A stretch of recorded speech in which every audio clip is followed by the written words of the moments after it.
오늘은 예수님께서 십자가를 지시기 위해서 예루살렘으로 입성하는 날을 기념하는 고난주일입니다. 이제 이때로부터 시작해서 이제 일주일 동안 예수님께서는 십자가를 향해 걸으시고 또 죽으시고 부활하시는 그 여정을 하게 됩니다. 그 고난 주간의 첫 시작일이기 때문에 이날을 고난주일이다 이렇게도 표현하고요. 오늘 본문에도 나오겠지만 많은 무리들이 그 예수님이 올라오실 때에 종려나무 가지를 흔들면서 호산나 호산나 노래했던 것을 기억하면서 이날을 종려주일이다 이렇게도 표현합니다. 아무튼 이날로부터 예수님께서는 지난 3년간의 모든 공생애의 사역을 마치시고 이제 마지막 일주일의 시간을 보내시게 됩니다. 마태, 마가, 누가, 요한복음이 이 마지막 일주일을 대단히 중요하게 기록하고 있습니다. 성경 전체 마태, 마가, 누가, 요한복음의 전체 중에 약 25%를 일주일 동안의 기록을 남기는 데 사용하고 있습니다. 33년의 공생애를 복음서가 기록하는데 그 중에 마지막 7일 동안을 이제 25% 4분의 1 정도를 할애했으니까 복음서 전체가 예수님의 이 마지막 일주일을 얼마나 중요하게 여기고 있는지 그것을 우리가 아주 단면적으로 확인할 수 있게 됩니다. 그런 점에서 보면 예수님의 이 마지막 일주일은 예수님의 사역에 있어서도 가장 절정의 순간이기도 하고 가장 극적인 순간이기도 하고 그런 의미에서 저와 여러분들에게도 가장 위대한 기억되어야만 하는 한 주간이 될 것입니다. 이 일주일을 어떻게 기록하고 있느냐는 각 복음서마다 약간의 초점이 다르긴 하지만 우리가 오해하지 않아야 될 것은 예수님이 이 일주일을 맞이하시는 것이 주님은 원하지 않는데 할 수 없이 그 길을 가고 있거나 혹은 연약한 인간의 모습으로만 이 일을 감당하고 있다고 생각하시면 큰 오산입니다. 특별히 예수님의 입성, 예루살렘에 입성하시는 이 장면을 이 사복음서 전체가 공이 하나님의 어떤 주권적인 역사와 하나님의 권능을 나타내는 그런 도구로 사용해서 우리에게 알려주고 있습니다. 그 점을 성경이 잘 묘사하고 있는데요. 오늘 본문에서도 그런 점들을 볼 수 있습니다. 먼저는 21장 1절을 한번 보시면 예루살렘에 가까이 가서 예수님께서 이 처음 일을 행하시는 장소를 감람산 벳바게라고 그렇게 말씀하고 있습니다. 감람산은 이 성전이 있는 성전산이 있고 거기에서 바로 옆에 또 붙어서 산이 하나 있는데 그 산이 감람산입니다. 성전산 동쪽에서 감람산을 맞이하게 되는데요. 감람산이 성전산보다 조금 더 높습니다. 한 800m 남짓 되는데요. 그래서 감람산 꼭대기에서 성전을 내려다볼 수 있는 정도라고 할 수 있겠습니다. 이게 동쪽으로 열려 있죠. 여러분 구약에서도 그렇고 이 동쪽은 하나님의 임재, 하나님의 오심과도 관련이 있습니다. 에스겔 선지자의 그 성전 그 환상에서도 보면 하나님이 성전을 떠나실 때 동쪽으로 나가시죠. 들어올 때도 동쪽에서 들어오십니다. 성막, 성전의 입구가 어느 쪽으로 열려 있습니까? 동쪽으로 열려 있죠.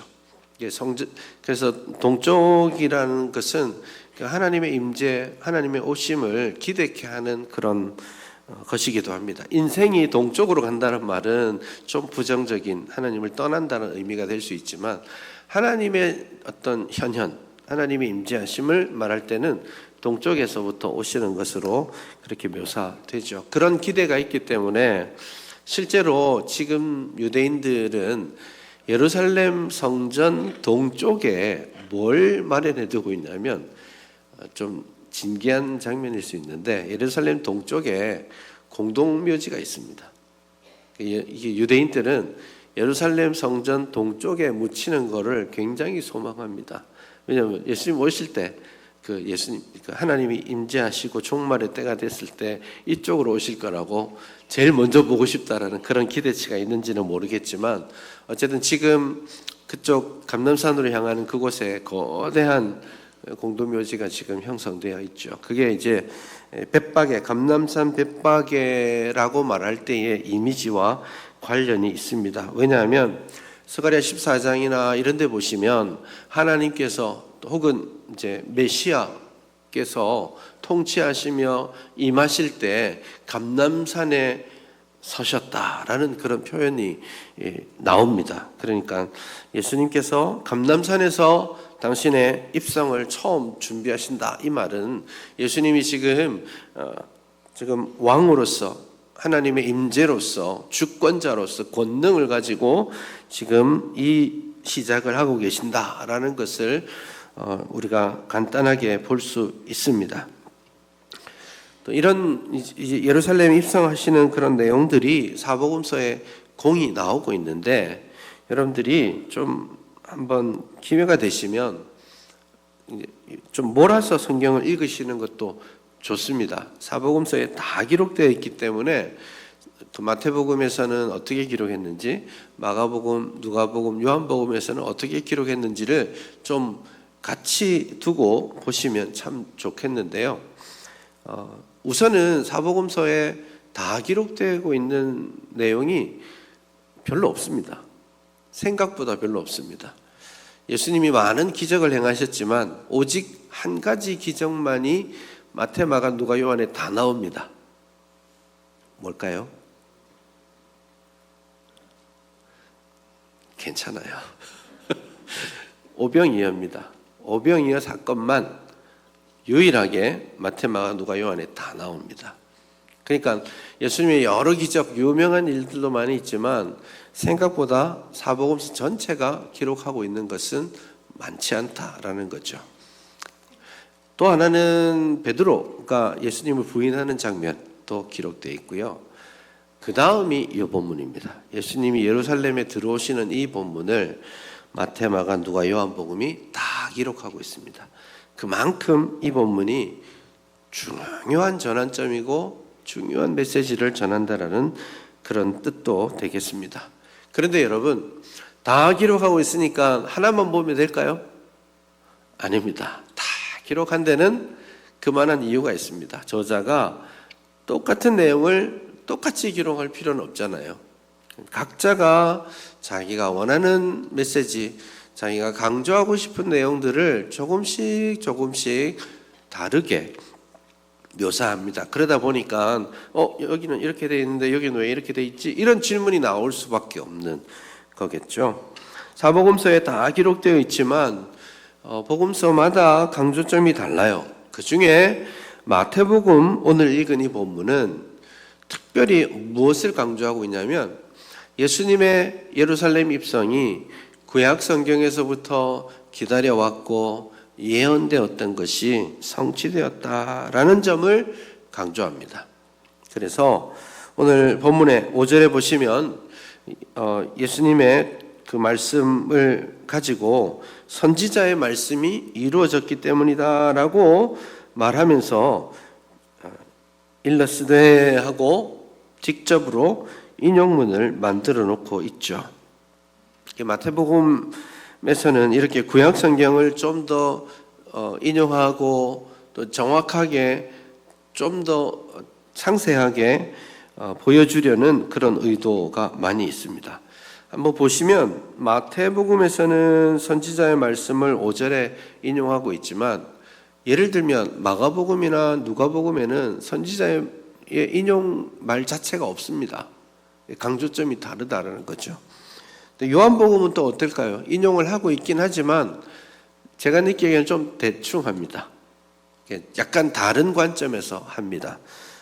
지금 5절은 시온의 딸들에게 이르기를 이렇게 이사야 62장을 인용하지만 요한복음에서는 다른 본문을 인용하면서 시온의 딸들아 두려워하지 말아라 이렇게 인용하거든요. 그러니까 관심이 좀 다르다라는 겁니다. 그에 비하면 21장 마태복음 21장은 스가랴 9장 9절을 굉장히 충실하게 인용하고 있습니다. 다만 앞에서 말씀드렸던 것처럼 이사야 62장과 스가랴 9장 9절을 이렇게 섞어 가지고 그렇게 인용하고 있죠. 근데 신약 성경 저자가 구약 성경을 인용하는 방식은 굉장히 좀 다양합니다. 아주 쉽게 인용하면 그냥 마치 성경 몇 장 몇 절 읽는 것처럼 인용할 수도 있고, 그게 아니면 마치 설교하다가 제가 몇 장 몇 절을 다 인용하기보다는 몇 장 몇 절에 이런 내용이 있습니다라고 인용하듯이, 간접 인용하듯이 하기도 하죠. 그리고 오늘 본문처럼 2개 혹은 심지어 3개의 본문을 섞어서 하나의 말씀으로 인용하기도 합니다. 저마다 그 강조점을 달리 한다라는 뜻입니다. 그에 비하면 마태복음은 정말 구약 성경의 말씀이 문자 그대로 온전히 이루어졌다라는 것을 강조하고 싶어 해요. 그게 확실히 느껴지고 있습니다. 그러다 보니까 예를 들면 2절에 보시면 메인 나귀와 나귀 새끼가 함께 있는 것을 볼 것이고, 또 나귀와 나귀 새끼를 7절에 보면 끌고 와라, 뭐 그런 내용이 나옵니다. 왜냐하면 5절에 겸손하여 나귀 곧 멍에 매는 짐승의 새끼를 탔도다 하고 나귀와 나귀 새끼가 같이 언급되어 있잖아요. 근데 그걸 그대로 다 쓰고 싶은 거예요. 성경 본문을 그대로 쓰기를 원하다 보니까 이렇게 표현하고 인용하고 있는 겁니다. 근데 여러분이 느끼셨는지 모르겠지만 마가복음, 누가복음, 요한복음에는 2마리가 아니라 1마리로 나오죠. 좀 읽으셔야 됩니다. 마태복음 읽고 한참 있다가 마가복음 읽고 또 한참 있다가 누가복음 읽으니까 이게 읽었는지 기억이 안 나잖아요. 그렇게 하시면 안 되고, 이럴 때는 성경에 보시면 그 제목 있고 본문 다 나와 있잖아요. 위에 안내해 놓은 거 있죠. 그런 거 있을 때는 슥슥슥슥 같이 한번 읽어보기를 권합니다. 아무튼 마태복음에서만 유독 나귀 그리고 나귀 새끼를 언급하고 있죠. 스가랴 9장 9절을 그대로 인용하고 싶다라는 그런 의지가 거기에 보입니다. 그와 함께 스가랴 9장 9절을 인용할 때에 또 다른 표현도 쓰고 있습니다. 예를 들면 5절을 다시 보시면 그는 겸손하여 나귀 곧 멍에 매는 짐승의 새끼를 탔다, 그렇게 표현하는데, 사실 요한복음에서는 9장 9절을 인용하고 있지만 겸손하여 이 표현 인용하지 않습니다. 그렇지만 마태복음에서는 그가 겸손하여 나귀 멍에 매는 나귀 새끼를 탔다라는 말씀까지를 인용하고 있죠. 근데 그 표현을 굳이 스가랴 9장 9절에 나오는 그 표현을 마태복음 21장에서 인용하고 싶은 거예요. 그렇게 함으로써 지금 예수님이 그 예루살렘으로 올라와서 십자가의 길을 걸으시는 이 걸음이 오래전부터 구약 성경에서부터 예언되었고 기대되었던 것이 문자 그대로 온전히 성취되고 있다는 것을 강조하고 있는 것이죠. 주권자로서, 왕으로서 임하신다라는 것을 우리에게 보여줍니다. 그런 관점에서 예수님께서는 굉장히 퉁명스러우실 정도로 이 나귀를 이제 가져오도록 말씀하실 때 어떤 말씀을 주시냐면 3절에 보시면 만일 누가 무슨 말을 하거든 주가 쓰시겠다 하라, 그리하면 즉시 보내리라, 이렇게 말씀하고 있지 않습니까? 좀 쓰려면 좀 부드럽게 좀 부탁해서 좀 쓰고 나면 갖다 줄게, 뭐 약속이라도 하고 해야 되는 거 아니에요? 언제 봤다고? 그래서 누군지도 모르지만, 근데 다짜고짜로 제자들을 보내어서 끌고 와라. 그 주인이 아마도 주인이겠죠. 누가 왜 가져가시오? 당연히 그런 반응이 나오겠죠. 그러면 딴 설명할 거 없이 주가 쓰시겠다라고 말하라라고 그렇게 말씀하고 계십니다. 주가 쓰신다, 이 말은 굉장히 의미가 있는 거예요. 그냥 우리는 예수님, 주님 뭐 다 쓰니까 아무 문제가 없는 표현처럼 보이지만 종교적인 의미에서 유대인들에게 주는 구약 성경에서 나오는 여호와라는 표현 있죠. 그 표현을 헬라어에서 번역할 때 다 주라고 번역합니다. 그러니 주가 쓰시겠다라는 말은 주권자고 창조주 하나님을 지칭하는 표현이기도 합니다.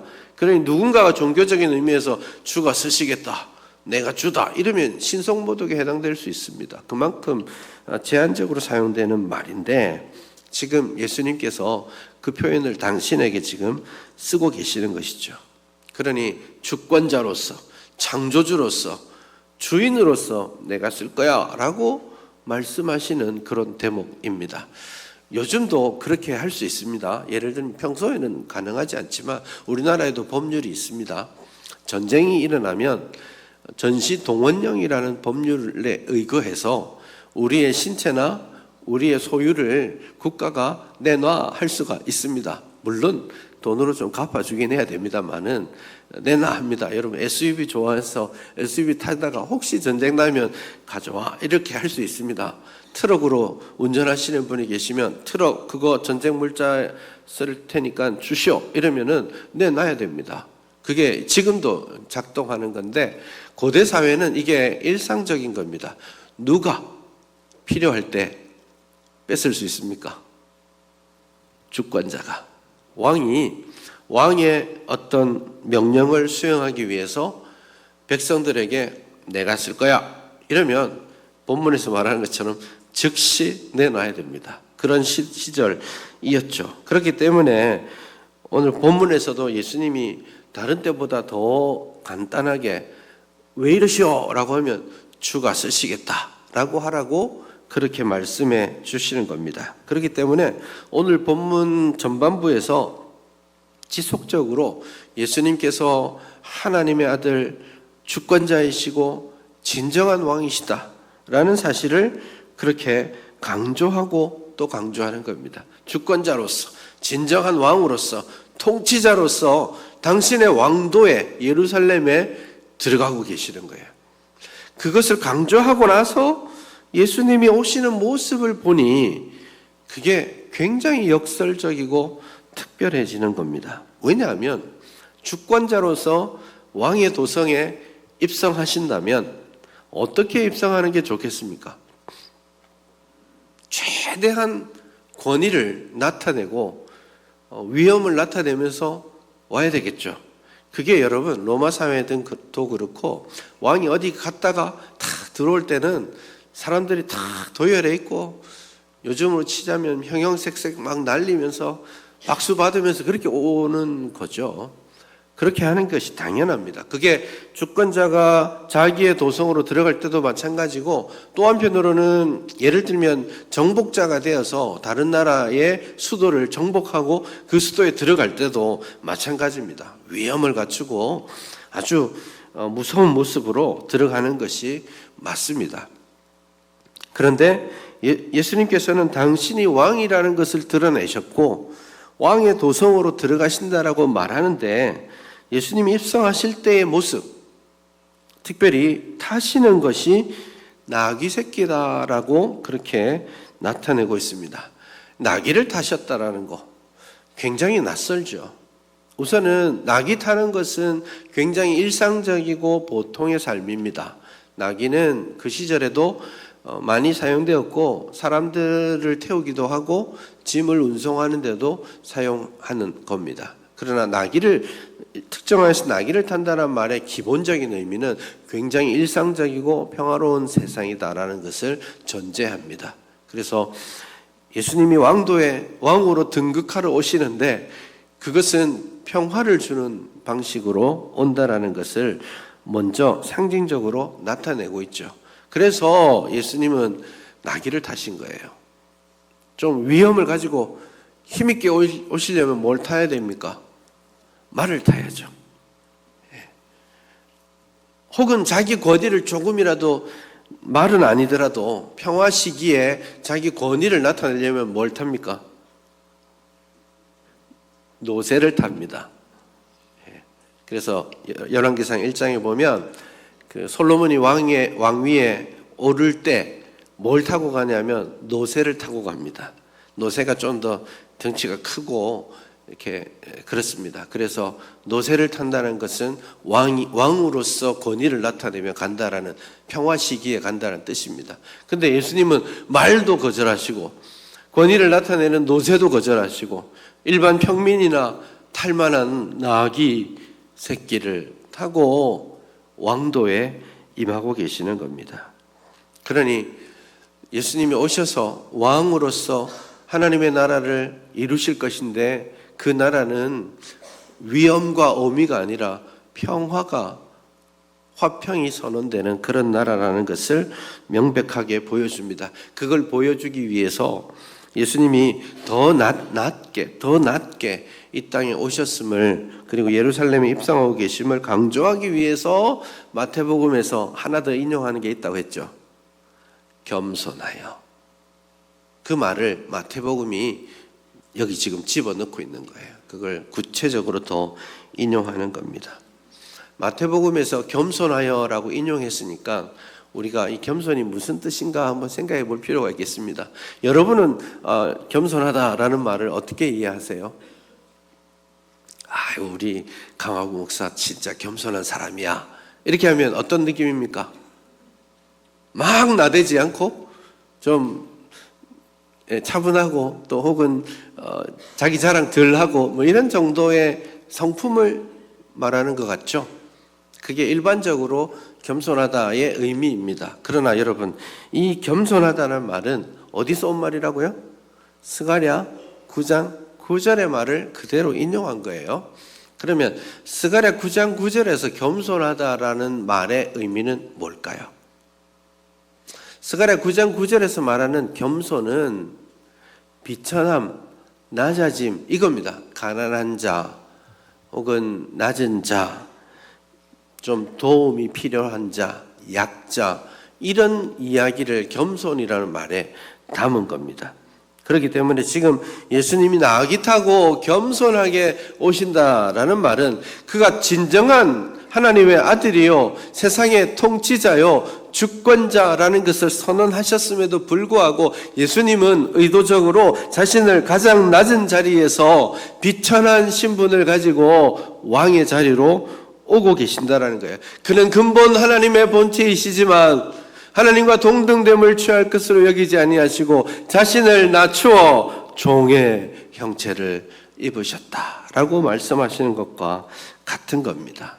저와 여러분, 죄인을 구원하시기 위해서 저 하늘 보좌에서 올라오너라 라고 말씀하신 것이 아니라 내가 너희의 자리에까지 내려가서 너희들이 가지 못할 그 밑에 자리까지, 비천한 자리까지 내려가서 너희를 구원하겠다, 그렇게 말씀하시는 겁니다. 그러므로 그는 정말 온 세상의 통치자이시지만 그가 이루어 가실 주님의 나라는 평화의 나라요, 겸손한 나라, 자신을 낮추는 나라인 겁니다. 그걸 보이기 위해서 말 타고 오신 게 아니라, 정복자로 오신 것이 아니라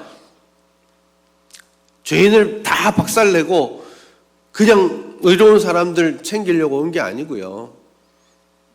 자신이 죄인의 자리까지 내려가셔서 사람을 죽임으로써가 아니라 자신을 죽임으로 죄인을 구원하시는 그런 은혜, 그런 신비를 우리에게 보여주시는 것입니다. 그 때문에 예수님은 진정한 왕이시지만 그는 오셔서 왕관을 선택하지 아니하시고 가시면류관을 선택하신 겁니다. 그는 진정한 왕이시지만 왕의 보좌에 올라가시지 않고 십자가에 모진 고통, 십자가 위에 당신의 자리를 잡으셨습니다. 그렇게 고통당하시고 그렇게 죽임당하심으로써 온 세상, 저와 여러분과 같은 인생들에게 구원의 길을 열어주셨다라는 것이죠. 이 사실을 분명히 기억하고 이 한 주를 맞이했으면 좋겠습니다. 또 한 가지 더 여쭙기를 원합니다. 만약에 예수님이 당신의 왕권을, 당신의 사명을 십자가로, 평화로 이루셨다면, 자신을 희생함으로 이루셨다면 오늘 예수님을 따른다라고 말하는 저와 여러분들은 어떻게 주님의 길을 따라가야 하겠습니까? 사랑으로 열방에 당신을 베푸심으로 구원을 이루셨는데 그분의 제자로 살아간다라고 말하는 저와 여러분들이 혹은 그런 사람들이 모인 교회가 세상을 향해서 이웃들을 향해서 어떤 삶의 방식과 태도를 가져야 할까요? 이 점에 대해서도 이 고난주간에 진지하게 좀 고민해 보시고 묵상하고 결단하셨으면 좋겠습니다. 예수님의 고난을 우리가 생각하면서 조금 더 기도해야지, 혹은 한 번쯤은 금식도 하고 잘 안 나왔지만 금요 정사 예배 때도 나와서 그렇게 해보자, 그 정도 차원에서 고난주간을 지나는 것 그 자체로 의미가 없는 일은 아니겠지만 참 많이 모자람이 있습니다. 고난주간에 오늘 본문에서 우리에게 보여주는 메시지들, 이걸 잘 묵상해 보시면 좋겠어요. 첫째로 우리가 깊이 묵상해야 될 것은 예수님이 주권자라는 거예요. 이거 인정하셔야 됩니다. 이거 인정하시고 출발할 때 우리의 삶의 방향이 달라지게 됩니다. 예수님께서 그 이름 모를 그 한 사람에게 주가 쓰시겠다라고 하고 그 사람은 즉시 그것을 내어드렸던 것을 여러분 보십니다. 우리 주님께서도 우리에게 자주 요청하실 겁니다. 내가 너의 시간을 좀 쓰겠다. 내가 너의 물질도 좀 쓰겠다. 내가 너의 노력과 헌신 써야 되겠다. 그렇게 말씀하시는 순간이 있을 겁니다. 근데 신앙생활을 다른 차원에서 접근하시면 안 돼요. 신앙생활을 하는 것이 하나님이 우리에게 다 주신 건데 이 주신 것이 나를 즐겁게 하고 나를 만족게 하고 내 행복을 위해 다 쓸 수 있는 것이냐, 그렇게 착각하시면 곤란합니다. 내게 있는 것이 다 내 거냐? 그렇지 않다고요. 누구 겁니까? 주권자의 것입니다. 이거 내 거야 라는 순간 내 삶의 주인이 나잖아요. 본문은 그렇게 말하지 않아요. 예수님이 주권자라고 말씀하시죠. 그렇기 때문에 내 행복과 내 즐거움을 위해서 내 물질, 내 거 다 사용할 권리가 왜 없겠습니까마는, 주님의 제자라면 주님이 쓰시고자 할 때 주님의 마음이 가 있는 곳에, 주님의 사랑이 가야 할 곳에 내 시간도 내 물질도 내 노력도 써야 할 줄로 믿습니다. 이름 모를 이 한 사람, 주가 쓰시겠다라고 할 때 내어드린 그 사람 이름 우리 몰라요. 우리가 주를 위해 드리는 것 세상 사람들이 몰라줘도 몰라줄 수 있습니다. 그래도 괜찮습니다. 근데 이름 모를 이 사람의 작은 헌신이 예수님이 십자가를 지고 가시는 그 길을 처음으로 예비한 그 길이 되잖아요. 오고 오는 세상에 이 말씀이 우리에게 전해지고 있지 않습니까? 오늘 저와 여러분들의 헌신이 혹은 이름 모를 헌신이 되어버릴 수는 있겠지만, 그러나 주님께서는 그것을 기억하시고 주님께서는 그것을 귀하게 사용하실 줄로 믿습니다. 나 자신이 주님의 것이고 내가 가진 것도 주님의 것임을 고백할 수 있기를 바랍니다. 그 고백이 우리의 삶의 방향을 다르게 할 거예요. 주님이 초점이 되는 삶이 되고 내 소원과 내 원함이 초점이 되지 않는 삶, 이 삶의 전환이 일어나게 되는 거죠. 여러분, 여기 나오는 군중들 한번 생각해 보십시오. 오늘 본문 8절, 7절 이하에 가서 보시면 군중들이 자기 겉옷을 길에 펴고 사람들은 또 나뭇가지를 들고 아주 크게 앞서거니 뒤서거니 하면서 소리 높여 호산나 다윗 자손 찬송하리로다 막 노래하고 있지 않습니까? 여러분, 여기 나와 있는 이 표현 너무나 완벽한 표현 아니에요?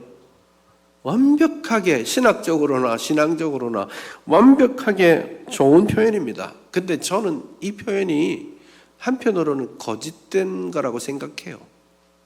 왜 이것이 거짓이라고 볼 수 있을까요? 자기는 그렇게 노래 불렀지만 사실 이 사람들이 지금 예수님 호산나 찬양하고 불렀던 이 사람들이 며칠 후에 무슨 짓을 합니까? 예수님을 삿대질하며 저 사람을 십자가에 못 박으라 외치던 사람들로 바뀝니다. 왜 이런 일이 일어났을까요? 이 군중들이 소원하고 노래했던 메시아 예수님은 자기들이 원하는 방식을 원하는 거예요. 이 군중들은 예수님이 저렇게 오셔서는 이제 우리에게 지난 100년 동안 우리를 괴롭게 했던 저 로마 제국으로부터 자유를 줄 수 있는 메시아가 왔구나, 그렇게 생각한 거예요. 이 중에 많은 사람들은 나사로가 죽으면서 살아난 것을 본 사람들, 들은 사람들이에요. 대단한 일이 벌어졌다, 우리에게도 뭔가 떨어질 수 있겠구나. 오병이어 사건을 경험했던 사람들이에요. 저분이 우리에게 먹을 것을 줄 수 있는 분이구나. 많은 병자를 치유했던 소식들이 들렸어요. 그러면 내 아픈 것도 저분에게 가면 고침받을 수 있겠구나. 다 무슨 관심이에요? 예수님은 내 필요를 채워주시는 분, 내 소원을 들어주시는 분, 교회 나오면 나에게 더 많은 복이 주어질 걸로, 더 형통하게 될 것으로 그렇게 기대하게 한다라는 겁니다. 그러나 그 기대가 무너지는 순간이 왔을 때 이 군중들은 예수님을 버리는 선택을 합니다. 자기들이 원하는 것을 주지 않기 때문에요. 예수님의 길을 조금 더 이해하지 못한 사람들입니다. 예수님은 애써 그 자리에 그들이 환호하고 있지만 그들의 환호에 응답하지 않고 침묵하며 조용히 나귀를 타고 그 길을 걸어가고 계시지 않습니까? 제자라면, 제자의 길을 걷는다면 겸손하여 나귀를 타신 예수님의 이 모습을 단 한순간도 잊으시면 안 됩니다. 성도들이, 이 땅의 교회들이 이거 자주 잊어버립니다. 성공신화가 간증으로 전파되기도 하고요. 그런 것이 하나님의 더 큰 은혜인 양 우리에게 착각하게 만듭니다. 더 높아지고 더 많이 벌고 더 많이 배우고 더 많은 수입이 생기면 그것이 하나님이 더 기뻐하시는 일이라고 생각합니다. 교회도 좀 더 빨리 성장하고 예산도 항상 늘어나고 이래야 하나님의 은혜가 있는 것이냐 생각합니다. 그게 다 틀렸단 말은 아닙니다. 그런 성공주의, 성공신화가 기복신앙이 교회 안에 자리 잡고 대세가 되어가는 겁니다. 그러다 보니 교회가 성장하고 막 사람들이 많아지면 누가 나오겠어요? 거기에 예수님이 대장 되시는 게 아니고 그 일을 이뤄낸 목사가 왕같은 리더십 발휘합니다. 그런 세상이 온다고요. 그런 교회들이 이 땅에 많습니다. 그게 예수님이 걸어가셨던, 나귀 타고 겸손히 비천하게 걸어가셨던 그 역설적인 걸음을 교회가 잊어버리기 때문입니다. 그러니 교회는 나귀 탈 꿈은 꾸지 않고 어쨌든지 말 타고 달리는 걸 원합니다. 좀 더 권세 있고 싶어 하죠. 교회도 마찬가지예요. 세상이 교회를 조롱하면 교회는 침묵하고 기도하고 그게 바른 길인데, 요즘은 어디 감히 교회를 욕해. 다시는 내가 교회 욕하지 못하도록 본때를 보이겠다고. 그런 사람 많습니다. 교회는 사람도 많고 돈도 있고 요즘 투표철이 됐는데 투표 힘도 있고, 그러니까 그런 걸로 세상과 똑같은 방식으로 말 타는 방식으로 교회가 세상에서 역할하려고 합니다. 교회가 힘이 세질지는 모르겠지만 예수님의 구원의 메시지, 하나님의 나라는 없어요. 한순간도 잊어서는 안 됩니다. 어쩌면 교회가 세상에서 가장 힘 있는 기관이 되어야 할 겁니다. 그러나 그것은 말의 빠름과 힘이 아니라 나귀의 늦음과 비천함으로 이루어야 될 힘입니다. 겸손히 나귀 타고 이 땅에 오신 예수님, 십자가로 이루신 주님의 구원을 기억하면서, 주님께서 나를 위해 지신 그 십자가 기억하면서 나는 어떻게 제자로서 나의 십자가를 지고 주님을 따를까 고민하고 결단하는 복된 한 주가 될 수 있기를 바랍니다.